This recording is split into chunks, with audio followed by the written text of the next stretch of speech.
অনেক বড় নদী ছিল, সাঁতরাইতে ভয় করতো। এখন তো এমন অবস্থা, একটা এই ডিঙ্গি নৌকাও যাইতে পারে না।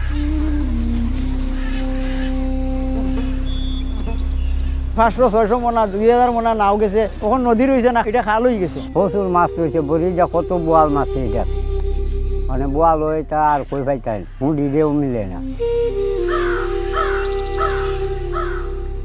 ছোটবেলায় দেখছি ওইখানে ডর ছিল, বড় ডর ছিল, ওইখানে কুমির বাসতো, আমরা আসিয়া দেখতাম।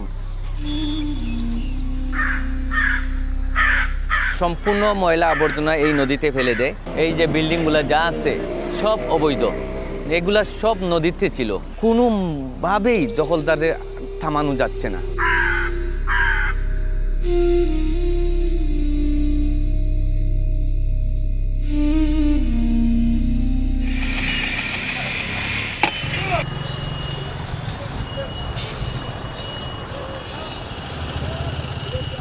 সিলেটের বিশ্বনাথ উপজেলা বাজার। এই বাজারের পরিচয় ও গুরুত্ব সবটার পেছনেই একটি নদীর অবদান। এখানে ছিল বড় একটি ঘাট, ভিড়ত বড় বড় নৌকা, ছিল এই অঞ্চলের মানুষের যোগাযোগের হটস্পট। ছোটবেলায় 7-8-10 বছরের বয়সে বাজারে আসতাম, বড় বড় নৌকাগুলো আসতো, ওই যে ধানের নৌকা, সিমেন্টের নৌকা, ওইগুলো নিয়ে আসতো, ওইখানে লোড আনলোড হইতো, ওইগুলো দেখতাম। 20 বছরের ভিতরে আস্তে আস্তে ভরতে ভরতে ভরতে ভরতে ওইগুলা বড়িয়েই শেষ করে দিছে, ময়লা ফেলে। ওই যে এখন বর্তমানে আপনি ময়লার অবস্থা দেখেন, গন্ধর জন্য আমরা দোকানে বসতে পারি না।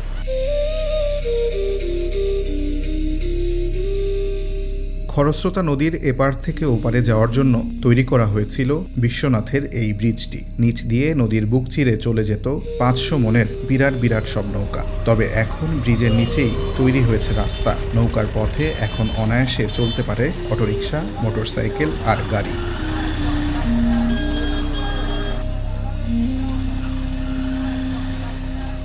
এই নদীর নাম বাঁশিয়া। চিত্রই বর্ণনা করে আজ মৃত্যুর সঙ্গে লড়ছে বাঁশিয়া নদী। অথচ এই নদীটি উপমহাদেশের অন্যতম বড় নদীর অববাহিকা বরাক মেঘনা রিভার বেসিনের অংশ। ভারতের মণিপুর রাজ্যের লিয়ানখুলেন গ্রামে উৎপত্তি বরাক নদীর। পরে নাগাল্যান্ড, মিজোরাম ও আসাম 4টি রাজ্যের 550 কিলোমিটার পথ পাড়ি দেওয়ার পর অমলশিদ সীমান্ত দিয়ে বাংলাদেশে প্রবেশ করেছে। বাংলাদেশে প্রবেশের পর সুরমা ও কুশিয়ারা নামে বিভক্ত হয়ে এটি শেষে মেঘনার মোহনায় মিলিত হয়, যা বরাক মেঘনা বেসিন নামে পরিচিত। এই অববাহিকায় সুরমা নদীর মাসুকগঞ্জ বাজার এলাকায় উৎপত্তি হয় বাঁশিয়া নদীর। সিলেটের 5টি উপজেলার অস্তিত্বের সঙ্গে মিশে থাকা 56 কিলোমিটারের বাঁশিয়া আজ নিজেই নিজের অস্তিত্ব খুঁজছে। নদীর গতিপথ বদলে গেছে, শুরু হয়েছে মানুষের দখলে। নদীর জমি দখল করেই গড়ে ওঠে বিশ্বনাথ বাজার। এই নদীর পার হইলো ওখান বড়িয়া উঠতে হিবাই গিয়া গড়াই নামাইছে, গড়ের ভিতরে নদীর ভিতরে গড়াই নিতা। বর্তমানে এই নদীটার পাশ আপনি দেখেন না কতটুকু হইয়া গেছে। এই ব্রিজটা কিন্তু এখানে হইয়া থাকাতে অন্তত 25-30 নল পাশ আছে এখানে।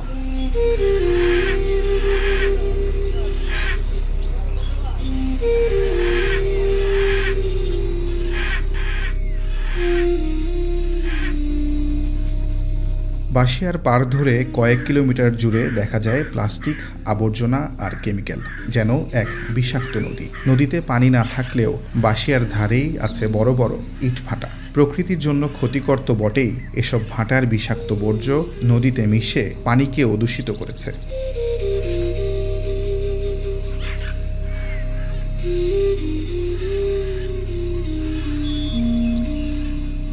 বাজার পেরিয়ে গ্রামীণ আবহ, যেখানে মানুষের জীবিকা নির্ভর করে কৃষির ওপর। পশ্চিম চাঁদশিরকাপন গ্রামের কৃষক 75 বছরের জালাল মিয়া। তার মুখে অতীতের প্রশস্ত বাঁশিয়ার গল্প ঠাকুরমার ঝুলির মতো শোনায়, যার বুক থেকে যোগান আসত মাছ ও সেচের পানি। এখন তার কোনো কিছুই আর আসে না বাঁশিয়া থেকে। এই যে বেড়া শুই আছি, সবাই নদী আছি, আর অনেক তো আর নাই। মাছ আছে, সব কিছু আছে। আমরাও ডাল যাও মাছ মানে তো আর এই মাছ নাই। আগের মানুষও নাই, হস্তকৃষি করবার মানুষ অনেক আর নাই। মানে তো এটা যেটা আমরার মতন এইটা চোরাচুরি করে গরিব দরিবরা। আর আগের গৃহস্থ তো অনেক ক্ষেত বিক্রি করে না। এই গ্রামের মাঝখানে এক একটি পুল আর নিচে খাদ দেখলে বোঝা যায় বাঁশিয়া নদী থেকেই পানি বাঁক বদলে এই খালগুলো ভরিয়ে তুলত। আর এই খালগুলো ভরে উঠলে জমিতে পানি দিতে বেগ পেতে হতো না কৃষকদের। এখন নদী পানি শূন্য, তাই দূর থেকে চাপকলের পানি বয়ে এনে দিতে হয় ফসলি জমিতে। টিপ করতে কি পানি আনি বালতি দিয়ে বয়ে বয়ে আনি মানে তরকারি মানে দিই দিয়া তরকারি হলাই বা ও দেখছি আলু আছে ওটার মধ্যে পানির অভাবে কিন্তু এটা নষ্ট হয়ে যায়। এটার মধ্যে কিন্তু প্রচুর পানির দরকার। এরপরে পানি মানে তোরা বই আনলাম তোরা হয়ে পানি দেওয়া লাগে, এটা তো সুবিধা হয় না। এমন টাইমে টিপ করলেও পানি থাকে না, মিলে না, তোরা পানি আই গাং যদি বড়া থাকতে পারি নে তে এই জমি যা দেখতেছি তো সব তার মানে তরকারি ফলাই লয়, মানুষের দানও করলো। নদীতে তো জল থাকে না, জল না থাকার কারণে আমরা গভীর নলকূপে এখন বর্তমানে পানি নেই। এই আশপাশে যা আছে কোথাও যে মনে করেন 400-500 ফিটের যারা ডিপ টিপকল আছে বা এমনি টিপকল আছে, এই টিপকলগুলোতে পানি নেই। এখন দিতে হচ্ছে 1000+।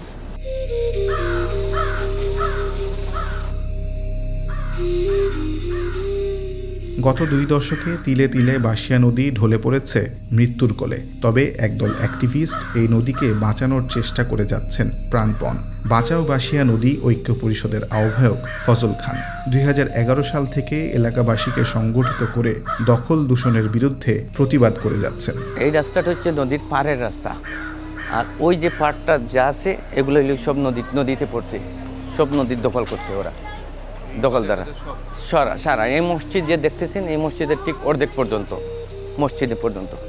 মসজিদের অর্ধেক পর্যন্ত নদীতেই পড়ছে। একটা পরিসংখ্যান দেখেছি, 3 লক্ষ মানুষ এই নদী থেকে সুবিধা নেয়। কেউ মাছ আহরণ করে, কেউ কৃষি জমিন চাষ করে।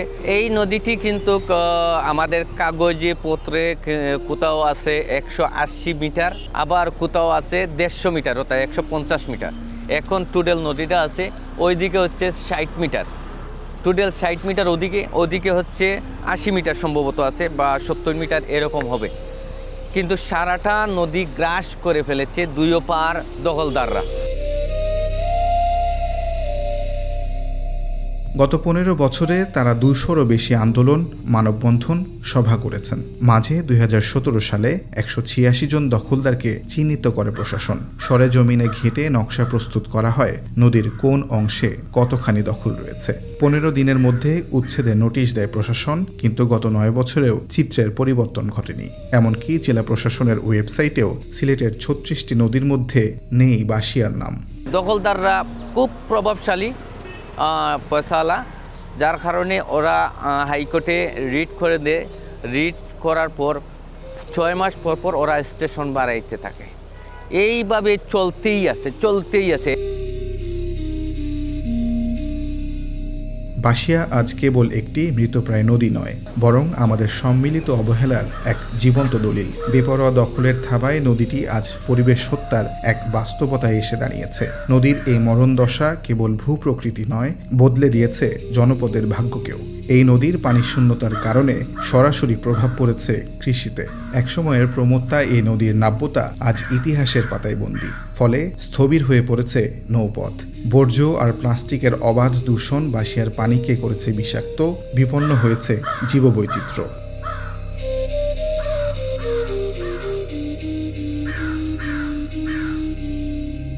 তবে নতুন সরকার আশ্বাস দিচ্ছে বাঁশিয়াকে পুনরুজ্জীবিত করার। সম্প্রতি প্রধানমন্ত্রী তারেক রহমানের খাল খনন কর্মসূচির মধ্যেও স্থান পেয়েছে বাঁশিয়ার নাম। বিশ্বনাথ যে একদম পৌরসভা, সেটার বুকের উপর দিয়ে এটা নদীটা গেছে, এবং বিশ্বনাথে প্রচুর দোকানপাট এবং মার্কেট যেটা আছে, সেই মার্কেটের ময়লাগুলো এই বাঁশিয়া নদীতে ফেলা হয়। কারণ ময়লা ফেলার কোনো নির্দিষ্ট জায়গা নাই, কোনো ব্যবস্থাও নাই।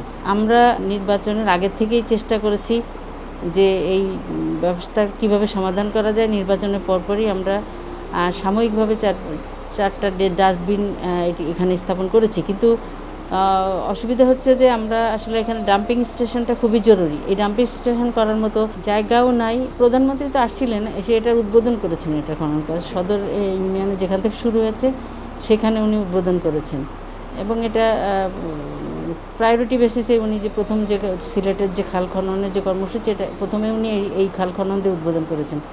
যেহেতু এটা উদ্বোধন করেছেন এবং ওনার অবশ্যই এটার প্রতি নির্দেশনা উনি দিয়ে গেছেন যে এটা যাতে দ্রুত ব্যবস্থা নেওয়া যায়। শুধু খনন করলেই তো হবে না, ময়লা ফেলা না বন্ধ করলে, খনন করলে আবার সেখানে মানে ময়লা ফেলে বন্ধ হয়ে যাবে সেই জিনিসটা। ওই যখন বইতে বইতে নদীটা ভরাট হইবে, নদী বোতল দিয়ে যখন ভরাট হয়ে যায় তো পানি নিষ্কাশনের করতে একবারে সব কিছু ওইগুলো।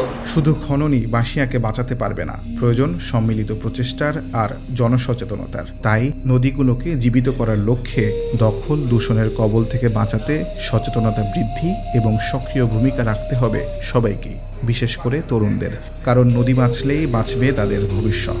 এই নদীতে যে ময়লা ফেলা হয়, আবর্জনা, কাঁচরা ফেলা হয়, সেগুলো যেন না ফেলা হয়।